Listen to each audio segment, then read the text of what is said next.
how's the Corona holidays? Like, Lord knows when this thing is going to end, man. I hope it's going to be soon enough. Like today, I'm going to be reviewing. I don't know why I always talk about. Today, rather, I'm going to be reviewing the recently released mixtape. Okay, let me say commercial mixtape, Shan, because I don't think it's free, Shan. The commercial mixtape by Aubrey Graham, popularly known as Drizzy Drake or Champagne Papi for Instagram followers. This is the mixtape that was released before the mixtape Care Package, which I thought was a nice body of work. By the way, even if I heard most of the songs on the Care Package mixtape like 2010 when I was still a Drake stan. This mixtape is a 14-song body of work from different genres, which varies from rap to R&B to soul, and even some genres like drill rap, trap, etc. etc. Like Drake was trying new things on the joint. You know, his music's a scientist, and that's one of the reasons he's been relevant for so long. The mixtape was released on the 1st May 2020.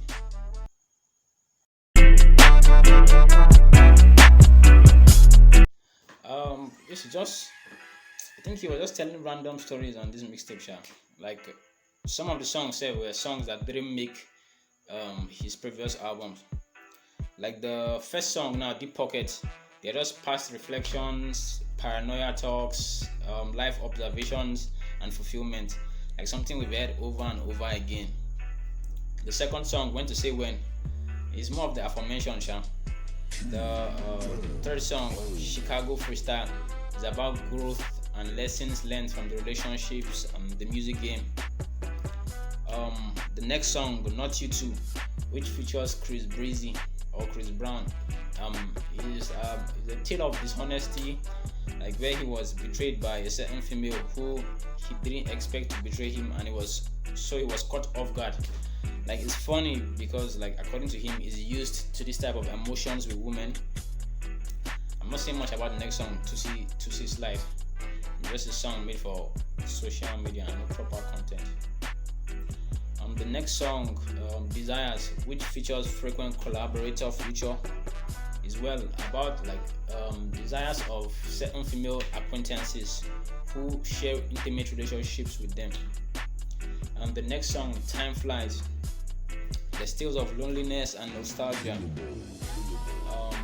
On the next song, Landed, like he brags about his luxury and all that flash stuff. He places the most emphasis on his jet, Edric, which relates with the song title. The next song, E4L, which features Young Thug and Future again. It's just all about like label love, Sha, while also paying tribute to the Atlanta group D4L. The next song, what's the next song again? Pin 1993 or Pin 1993, which features Playboy Carti. The nod to a slogan of Playboy's Carti's former manager, who is also a fashion designer. Like I can't really elaborate further on the slogan because I don't really know what it means. The next song, Losses, it is about like a good association between Drake and a particular unidentified person that turns sour. There were reminiscences of a meeting with Kobe and Lil Wayne on the song from Florida with Love, which they talked about recently on the Lil Wayne's Young Money Radio. He also talks about a previous robbery in which he was a victim. He gives props to the Carter 3 album by Lil Wayne and the deceased Static Major on the Lollipop song. Shaq gives props to different people. On the second to the last song, that is I think Demons. Yeah, it features 504 and Susa Geek. It's just random bragadacio gangster talk. And the last song is more gangster talk, but with better execution.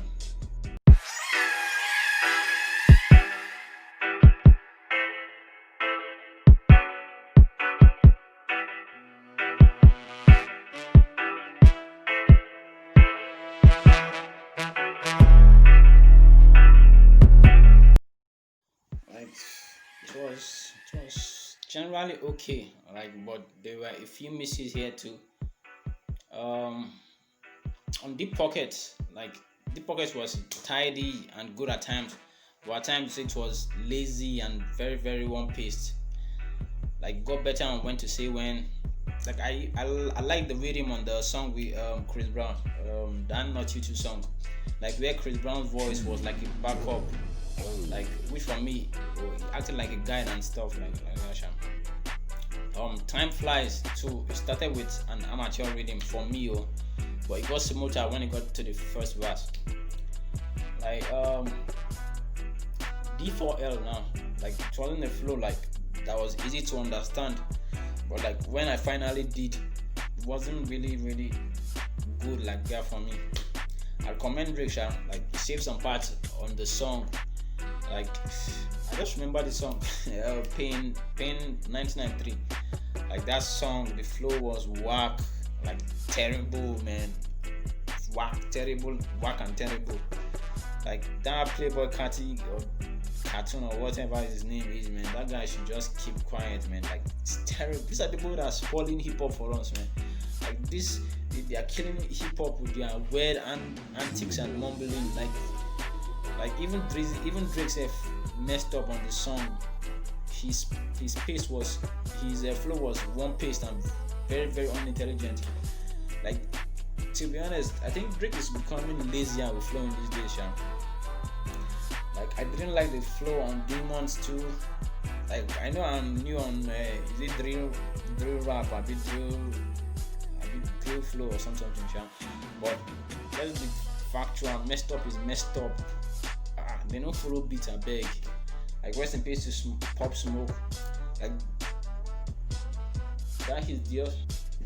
Like rest in peace to Pop Smoke, man. That now his dear song. That I love that song. Yes, that is one way that I know that is a proper way to drill flow and drill rap, or I don't know how they say it.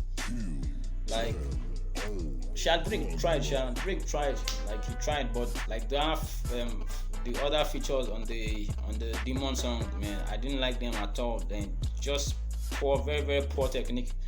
I like the flow on the last song, that is the war song. At least there was like effort, and I like the flow and rhythm on the remaining songs I didn't mention. Yeah, the flow was like okay, okay. Just let me say okay.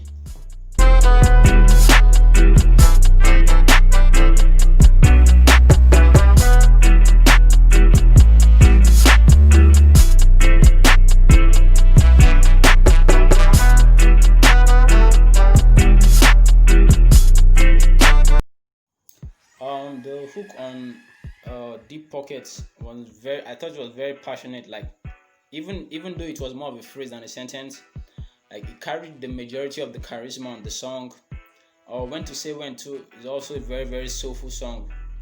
Like a good reason of the soulfulness was because of the looped Jay-Z's beat on the Blueprint album. I don't know if you heard the song Cry. Like I have to say, like Drake, he really knows how to draw emotions out of the average urban kid that's feeling oppressed by the more successful. I'll give him that. Like Not You Two was very crazy. I love that song. Like I like the slow mo feel. Like you know how Twist Slide was, what can I say again? Like the song landed too. It could have been like Energy, like from this mixtape. If you're reading This Is Too Late, yeah, there was almost everybody followed it very well. You know the Energy song. That I got enemies, got a lot of enemies. Yes, yeah. This landed could have been like that too, but like Drake now don't big now, like so there was not much intensity, But I loved one part where he said, "Do this with a Cartier pen. There's a sound different." Yeah, I love that part, and I also love the shovel and gold digging part on the song. Like I found it very hilarious. Like D4L was noisy, and Pain 1993. like man, like how old is that Playboy Carti there, man? Like I want to know how old he is, because it sounds like a 2.5-year-old man. Like thank God his verse was at the end, man. Thank God. Like it's easy for me to just press next. Like his feature was the corniest by far. Losses, the main part of the song, not the intro. Like it reminds me of this drunk part of this Kendrick song on the To Pimp a Butterfly album. What's the name of the song? You. Like these two songs, guys, this Drake's Losses and the Kendrick's You, they have a similar insobriety feel. Like the part between the first and second verse where someone was talking about liquor kind of proved my point. Those them 504 Rin and Sosa Geek. I don't even know who took the verse after Drake, man. But like, they sound confused, man. They sound confused like hell. From Florida with Love too was kind of lifeless too.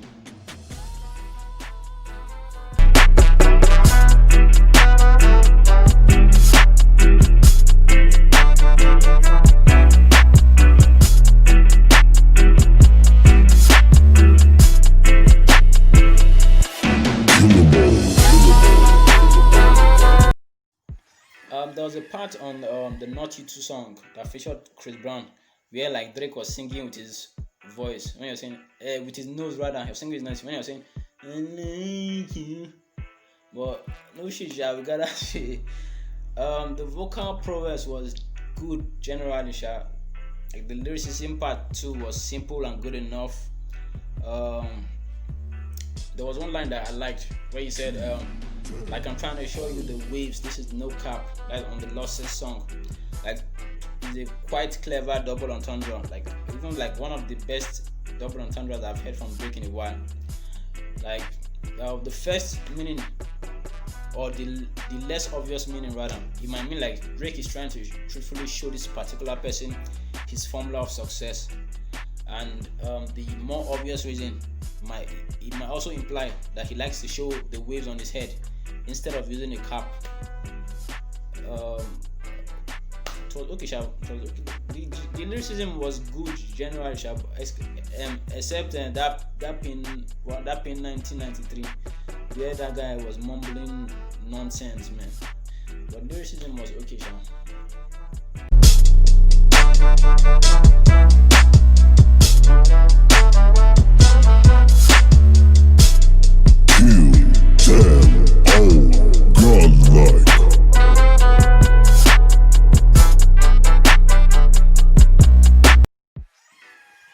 The production was handled by a lot of people. Like let me see if I can mention some of them. Like 40, Mexico Dro, June James, Cado, JB Made It, Southside, to mention a few. That's just to okay. Let me just mention the rest. AXL, D Hill, Elias, Foreign Tech, Sven Thomas, Pierre Bon. Pierre is a French name. Playing Part, Rocks with double X, Ozzy, and Noel Castadri. Like I said earlier, like there was no dominant genre or subgenre on this mixtape. It was just Drake experimenting with different things. And I said it again that I like what he did with the Jay-Z's beat on the song When to Say When. Like I like the way the drums hit hard before fading into the background. I didn't like the beat on From Florida with Love, like lo-fi or whatever people call it. I'm not feeling it at all. Like it wasn't inspiring enough, and for me it was undercooked. Like Not You 2, the Not You 2 song had a beautiful beat. The production was kind of very good, it was kind of very good aggregately.